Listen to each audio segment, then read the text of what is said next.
Coming up on Flowing into Awareness with Master Intuitive Anatara. Certainty. Is this helpful? What do we mean by certainty? Do you live your life always wanting to be certain about things? How does this affect us? This and more coming up next as we celebrate our new studio here on YHTV.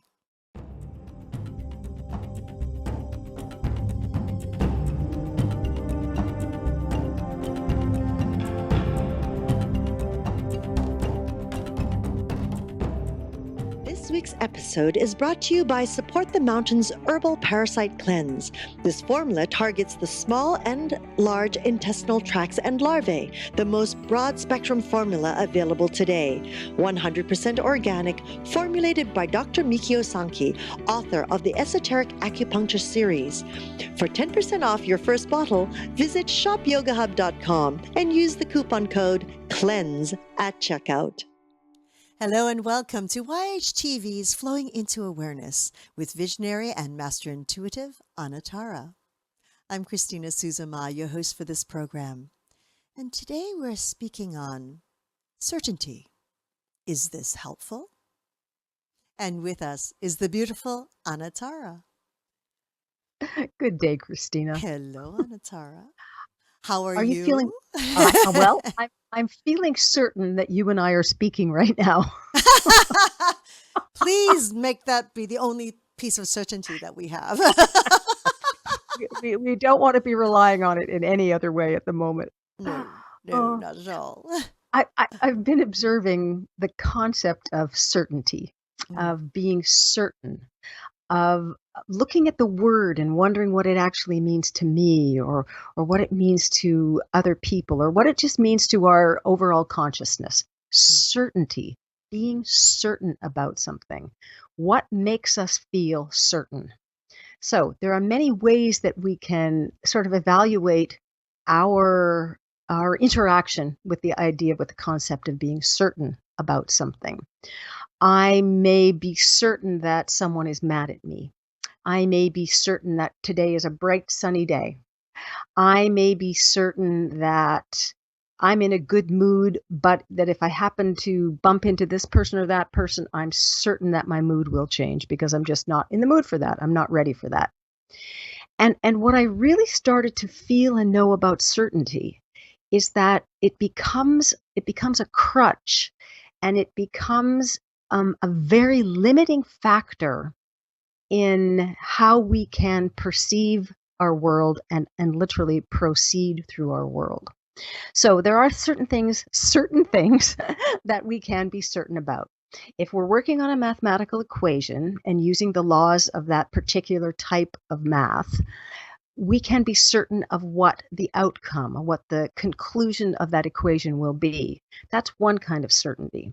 We can be certain through intuition sometimes that I'm going to enter a very unique and wonderful working relationship with someone, and the creativity that flows is going to be amazing.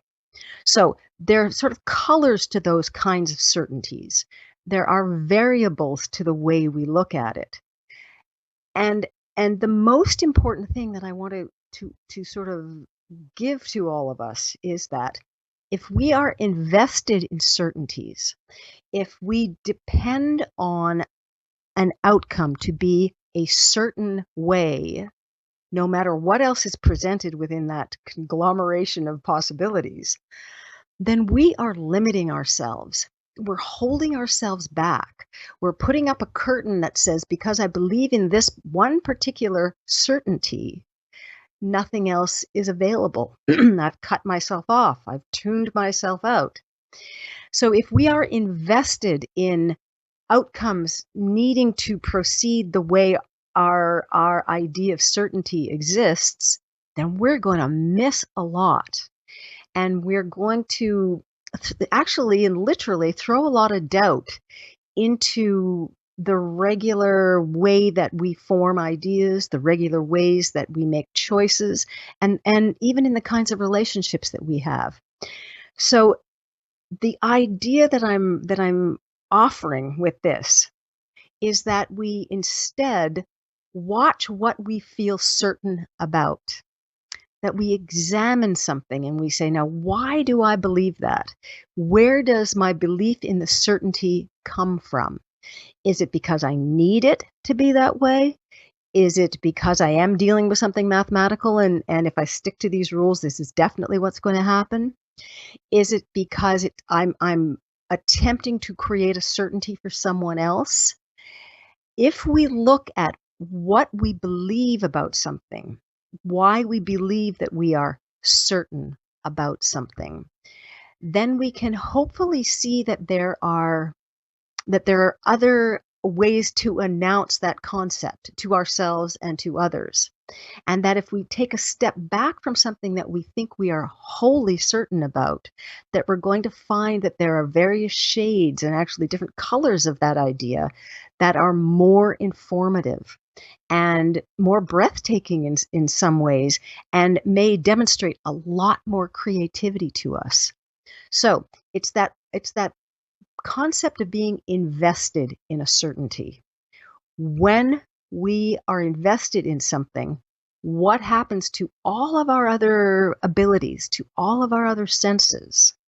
Where can we see through that investment, that something has to be in a certain way, or that an outcome must look, have specific, notes to it that we can't change, colors to it that we can't change?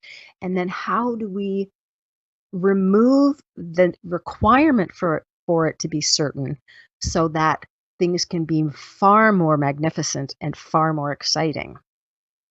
And when we started talking, you were mentioning, Christina, that you didn't want to be certain about anything.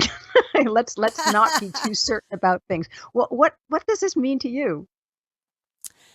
Oh, I think as we get older and move through life, you know, um, upbringing is so, mm, you know, when we're children and depending on the way we've been brought up and depending on the way that we've been guided in our journey in life, um, I know that with mine, and I can only speak for mine, it was quite rigid. It was like, you do this, you're going to end up with this. You're going to do that, you're going to end up with that. It's like, well, as you called it, your mathematical, linear, very linear mind and very linear thinking, which is all fine. There's nothing wrong with it, right? But it, as you say, it leads you quite often down the road to disappointment because life is life. It continuously evolves and morphs. And it's not just us, like as an individual, that is partaking in this moment. It's like there's two of us. I cannot calculate how you will think or how you will perceive the conversation or the subject or the topic. So hence, this is life. And then when you have more than one person or an animal or a child, there is no certainty, is there? No. Because it's ever changing and morphing and developing. And it's actually, I realized that when I released certainty or what I wanted, because that's basically it. To me, it's a little bit of ego, my own ego, that is the reflection when I want certainty. Because I am no longer then taking into consideration other people, other entities, other beings. And actually, I'm cutting myself short, right? So through the years, it's like, oh, certainty, woohoo! Here's plan A, plan B, plan C, just in case, right? And all parts of all of those plans can come together with delicious creativity, like literally tactilely delicious creativity to create whatever does become certain only in the moment as it runs out and folds out in front of you. Yes. Yes, it's just when we can realize that it's okay to forget what we thought we were so certain about. then then it's easier to just sort of morph and flow and let plans, A through Z happen Mm, all together, all at mhm, once. And part of what you were describing reminds me that when we are so certain of a particular kind of outcome, we're not only limiting what that outcome might be, but we limit the steps toward it. mhm, And we close off the filters that are able to flow to us. The actual detail of what is possible. We talk a lot here between us about possibility, about flow, about relaxing with things, about having a different perspective on things, so that we change the mode through which we deliver ourselves and to the world and receive from the world. And this piece of being invested in certainties is a big one. It's a really big one.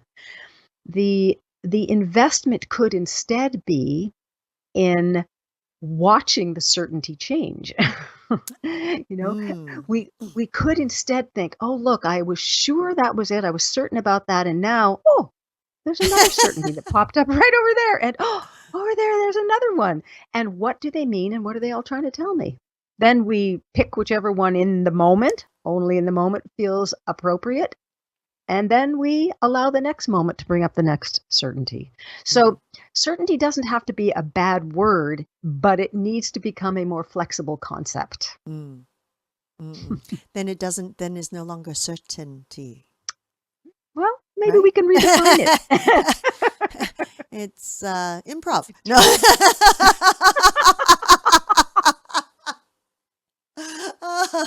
I like that. I like that a lot. Oh, this is truly a fun and wonderful moment. Thank you so much, Anatara. Oh my goodness.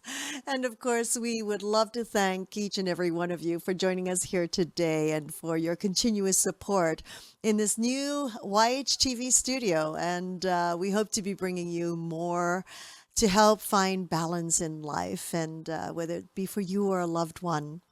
You can connect with Anatara through her Twitter at Anatara, and through Facebook, Master Intuitive.